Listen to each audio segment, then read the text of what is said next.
నమస్తే అన్న. మీరు క్యాబ్ ఐ మీన్ ఊబర్ చేస్తున్నారా? మేము ఊబర్లో పనిచేస్తున్నాం అన్న. ఊబర్లో పనిచేస్తాం. సో మీ డైలీ రొటీన్ ఎలా ఉంటుంది? అంటే మార్నింగ్ ఎన్ని గంటలు ఇస్తారు, రైడ్స్ ఎలా ఉంటాయి, ఏంటో మాతో కొంచెం షేర్ చేసుకుంటారా? తప్పకుండా చేసుకుంటాం, నో ప్రాబ్లం భయ్య. మీరు ఊబర్లో నేను పని చేయబడి 3 years అవుతుంది ఇప్పటికి.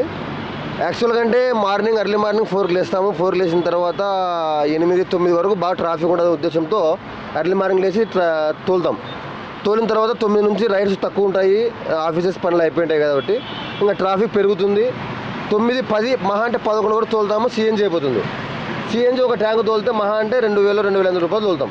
ఆ సిఎన్జీ దగ్గర దరిదాపుగా 2 hours నిల్చోవాల్సి వస్తుంది లైన్లో, క్యూలో. ఆ సిఎన్జీ దగ్గర నిలబడిన తర్వాత 2 hours టైం వేస్ట్ అవుతుంది. మహా అంటే అక్కడ మనకు సాయంత్రం లోపల 3000-3500 తోలుతాం. 3500 తోలితే సిఎన్జీకి 1000 రూపాయలు పోతాయి.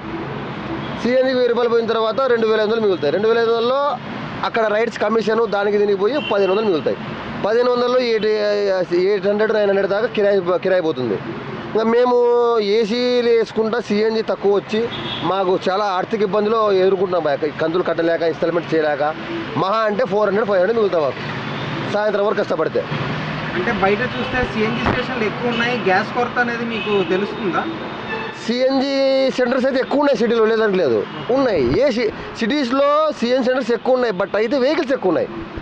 మొత్తం ఆల్మోస్ట్గా ఎల్లో ప్లేటు కూడా సిఎన్జీనే, వైట్ బోర్డు కూడా సిఎన్జీనే. అంటే ఇప్పుడు ఈ సిఎన్జీ వల్ల బయట చూస్తే పెట్రోల్ కొరత, గ్యాస్ కొరత అని చెప్పేసి అని అంటున్నారు. అవి మీకు ఏమైనా ఇబ్బంది క్రియేట్ చేస్తున్నాయా? మాకైతే సిఎన్జీ ఎప్పుడైతే మేము స్టార్ట్ చేసినామో అప్పటి నుంచి ఇప్పటి వరకు సిఎన్జీ ఒకటే కొరతనే ఉంది, నో ప్రాబ్లం మాకైతే. కానీ సిఎన్జీ మా దగ్గర క్యూ అయితే నిలబడాల్సింది తప్పదు, అది విషయం. అంటే చాలా మందికి ఏమనిపిస్తుంది అంటే క్యాబ్ డ్రైవర్ అనేసరికి మార్నింగ్ లేచి ఏసీలో తిరుగుతూ ఉంటారు అనిపిస్తుంది. కాకపోతే ఒక రోజు మీకు కష్టం, అంటే ప్రతిరోజు రైడ్లు అనేవి రెగ్యులర్గా అయితే రావు కదా. రెగ్యులర్స్ వస్తున్నాయి, బట్ ఈ ట్రాఫిక్లో తోలలేక మా కాళ్ళ నొప్పులు, బాడీ పెయిన్స్ వల్ల మేము చేయలేకపోతున్నాం. Important body pains. రెగ్యులర్గా 30 days ఏ డ్రైవర్ తోలేడండి సిటీలో. ఈ హైదరాబాద్లో 30 days ఏ డ్రైవర్ తోలేడు కూడా.